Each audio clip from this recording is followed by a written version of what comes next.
අන්න ධර්මයේ හැසිරෙන කෙනයි නැති කෙනයි අතර වෙනස. ඒක මේ වගේ. දැන් කාටත් බණ ඇහුවත් නැතත්, සිල් ගත්තත් නැතත්, ධර්මය අවබෝධ කරගන්න මහන්සි ගත්තත් නැතත්, ඉපදීමත් එක්ක ලෙඩ වෙනවා, වයසට යනවා, ජරාවටපත් වෙනවා, කරදර එනවා, ප්‍රශ්න එනවා, ප්‍රියයන්ගෙන් වෙන් වෙන්න සිද්ධ වෙනවා, අප්‍රියයන් එක්ක එකතු වෙන්න සිද්ධ වෙනවා. ඔය දුක කාටත් ලැබෙනවා.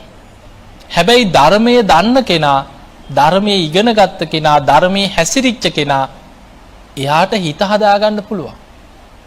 එයා ගැන බුදුරජාණන් වහන්සේ දේශනා කරනවා පුට්ඨස්ස ලෝක ධම්මේහි. ලෝක ධර්මතාවයේ ඉදිරියේ ධර්මයේ දන්න කෙනා චිත්තං යස්සන කම්පති. එයාගේ හිත කම්පා වෙන්නේ නැහැ කියනවා. අශෝකං විරජං කියම. එයා විරාජමානව ඉන්නවා. ලාභ අලාභ, නිന്ദා ප්‍රශංසා, සැප දුක යසායස අටලෝ දහම ඉදිරියා අකම්පිතයි. අශෝකං විරජං කියමං ඒතම් මංගල මුත්තම. විරාජමානව නොසැලී ඉන්න පුළුවන්. මොන දේ වුණත්. හැබැයි ධර්මයේ දන්නේ නැති, ලෝක ස්වභාවය අඳුනන්නේ නැති, ජීවිතයට ඇලුම් කරගෙන ජීවත් වෙන කෙනා ප්‍රශ්න එනකොට, ලෙඩ දුක් හැදෙනකොට, කරදර එනකොට ඇයි අපිට මෙහෙම වෙන්නේ? අයියෝ අපි මෙච්චර ඉඳලා ඇයි අපිටම මෙහෙම වුනේ කියලා අඬනවා, වැළපෙනවා, සමහරුන්ට පිස්සු හැදෙනවා. ජීවිතේම අවුල් කරගන්නවා. සම්පූර්ණ ජීවිතේම විනාශ කරගන්නවා. එයාට මූණ දෙන්න පුළුවන් කමක් නැහැ. අන්න ඒකයි ධර්මයේ හැසිරෙන කෙනයි නැති කෙනයි අතර වෙනස. දැන් උදාහරණයක් හිතමු මෙහෙම. අපි හිතමු ව්‍යාපාර දෙකක් තියෙනවා කියලා හිතන්න එක ළඟම. එක වගේම ව්‍යාපාර දෙකක් තියෙනවා. එක ව්‍යාපාරයක අයිතිකාරයෙක් ඉන්නවා නිතර බණ අහනවා. පින් කරනවා. සීල් ගුණ දහම් රකින්නවා. ධර්මයේ දන්නවා. හැම වෙලේම උත්සාහ ගන්නවා මම මේ ව්‍යාපාර කරත් යම් දවසක මේවා මට අහිමි වෙනවා කියලා අවබෝධයෙන් කාමයන් පරිහරණය කරන්නේ අවබෝධයෙන්. එහෙම ජීවත් වෙන කෙනෙක් ගැන හිතන්න. එයා හොඳට අනිත්‍ය ගැන දන්නවා, ධර්මයේ ගැන මෙනෙහි කරනවා. තව කෙනෙක් ඉන්නවා ඒ ළඟම අනිත් ව්‍යාපාරේ මරුණාම ඕන එකෙක් වෙච්ච දෙයක්. එහෙමයි නැද්ද? ওই අනාපායික ගිය දෙයක්. ඉන්නකම් කාලා බීලා ඉන්නවා. ඔහොම හිතාගෙන ඉන්නවා.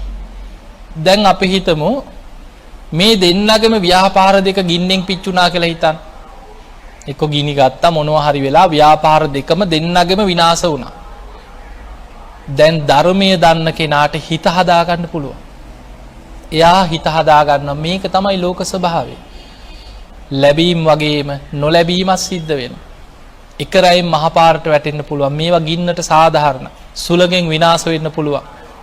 මේ අටලෝ දහම ඉදිරියේ අකම්පිතව එයා හිත හදාගන්න. මේක තමයි ලෝක ස්වභාවය. මේක මගේ පෙර අකුසලයක් වෙන්නේ නැති. මං කොහොම හරි නැගී ඉන්නවා කියලා හිත හදාගන්න. හැබැයි අර ධර්මයේ හිතපො නැති කෙනා එයාට හිත හදාගන්න බෑ. එයා අඬනවා, වැළපෙනවා, පිස්සු හැදෙන්නත් පුළුවන්. සමහරවිට අර ව්‍යාපාරය ඇතුලෙන් බෙල්ල වැල දා ගන්නත් පුළුවන්. ඇයි? ජීවිතේ ප්‍රශ්න වලට මුහුණ දෙන්න පුළුවන් කමක් නැහැ. ධර්මයේ දන්න කෙනා තමයි අකම්පිතව හැම ප්‍රශ්නයකදීම හිත හදාගෙන මුහුණ දෙන්නේ. ඒ නිසා අපේ ජීවිතේ ඉපදීමත් එක්ක අපිට නොයේක් ප්‍රශ්න ගැටලු වෙනවා.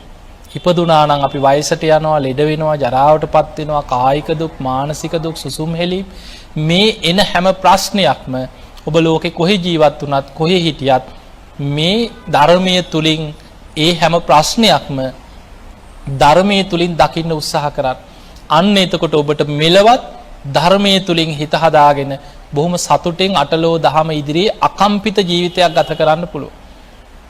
එහෙම කෙනා තමයි සියලු ප්‍රශ්න ගැටලු ඉදිරියේ පරලොවක් ගැන හිතමින් ධර්මය අවබෝධ කරන්න මහන්සි ගන්න.